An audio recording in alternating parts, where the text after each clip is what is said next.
So you had a great-grandmother that was German. I had Yes. a great-great-grandmother that was German. Mom said she used to smoke a pipe.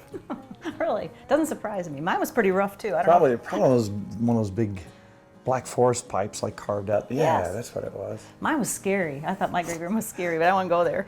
Well, anyhow, they brought some wonderful things to this country. As we travel up around Cincinnati, there's a lot of German influence in the food up there. Hot potato salad, absolutely wonderful, especially Yes. this time of year. Yes. Now, this may not be the way that you make it, but this is the way that we like it. Yes. And it's got a little twist in it that some friends of mine like very well. We're going to start off with bacon. Now, this is not our bacon because our bacon would be much thicker. That's right. And about time to do some more bacon. Yes, it is. So we're going to make our bacon, and we're going to use our bacon grease Yummy. fry our onions. Once we get this fried up real good, we're going to set that aside and put our sweet yellow onion in there. Now you notice when we cook, we use a lot of sweet yellow onions. Now I can't eat raw onions very well. If we did, we'd use more of a red onion. The old indigestion thing, man, I can't handle onions anymore raw. I Can you? know, me either. I love them. Now we've got a medium-sized yellow onion here. We don't need a huge amount, about a half a cup. And we're making just enough. We can eat a lot of this, just enough for us for a couple days. I'm gonna chop up that half onion. That'll do. How's that? Is that enough onion? All right, so Nikki and myself are big fans of red skin potatoes. Yes, we are. They have very thin skins, and I like with skin on. I do too. You can make mashed potatoes with skin on. It's good for you. These we thought about ahead of time. We knew what we were doing, so what'd you do there? I actually boil these. I have about 12 potatoes there. I don't know how many you need. I boil them like you normally would, and have them so I can just cut them into pieces for us. And they've been sitting a while. Where they been? I put them in the fridge after they set out. Just let them chill a little bit so they're ready to cut. Those are cool potatoes. Cool right potatoes. there. All right, so I'm gonna take this beautiful, wonderful bacon, I'll try not to eat it when it's sitting here. set it aside. All right, were these setting aside?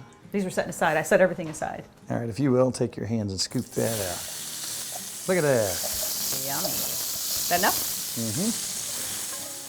All right, so now with this recipe, which is coming together rather quickly, once these onions get a little brown, all right, there's a dry mix, and then we have some wet stuff. We're gonna make a roux to begin with. In that roux, I've pre-mixed this into 1.5 tablespoons of flour, 1.5 tablespoons of sugar, half a teaspoon of salt, half a teaspoon of celery seed, and some black pepper. We'll probably do about 1/4 of a teaspoon of black pepper. Now, as far as the wet ingredients, using a half a cup of chicken broth and 1/3 cup of vinegar. We're just gonna use white vinegar. So our onions are about where they need to be. Does that make you happy? It does make me very Let me happy. see your happy look. I know what's coming. Let me see. Let's see my happy look. Yes. That doesn't look happy. That looks silly. Oh. All right, here comes our dry ingredients. This come together pretty quick. Yes. So I'm gonna put this in, I'm gonna thicken it up. So you're making a roux. I'm making a type of roux here. So I'm gonna let that come together about a minute, and I think we're about there. Then I come back with my wet ingredients, my chicken broth, and my vinegar, Yummy. and I think about a tablespoon of some quality sweet stone ground mustard. Yes. Really adds, when you get the bacon grease, think about this, bacon grease, and it's a little bit spicy and a little bit sweet. You add all those flavors together Oh, with yeah. your onions. You see that magic along with that you smell vinegar, that? the tart? Yes, I love it. Now this is our recipe. This is the way people in our family made this. Look how it's thickening right there. Yeah. If your family didn't make it this way, that doesn't mean we're wrong. That doesn't mean you're wrong. That means this is just the way, I like it. In the words of Casey and the Sunshine Band. That's right. Who was a philosopher Oh, really? back in the 70s, yeah. Uh-huh. Now we kind of took the scrapings off the bottom. We used every bit of it.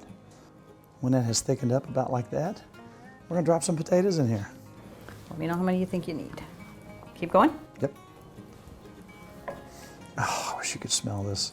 When you have bacon, that was thick sliced bacon, not as thick as ours, but thick sliced bacon and onions, and you got that celery seed and the vinegar, and you've got this tart, sweet, wonderful thing going on. Can't go wrong. Oh, now let's drop the bacon. Oh, that won't make it any worse. Let's pop that in there. Wow. Look at that. Yes. That is our beautiful finished potato salad. I should probably taste it. You probably should, but you know what? We do need to pull that out. It's time. Okay. Let's get that out and set them side by side and take a look. Okay. All right, potato salad. That is so good. That's a good hot potatoes. It's got like the vinegary taste and it makes it delicious. Isn't that nice? You Oh, got, it's you so got a little bit of the delicious. sweet. Yeah, that's good. I gotta get a bowl of that. Now, did yourself wonderful. And when I say bowl, I mean big bowl. I bet you could.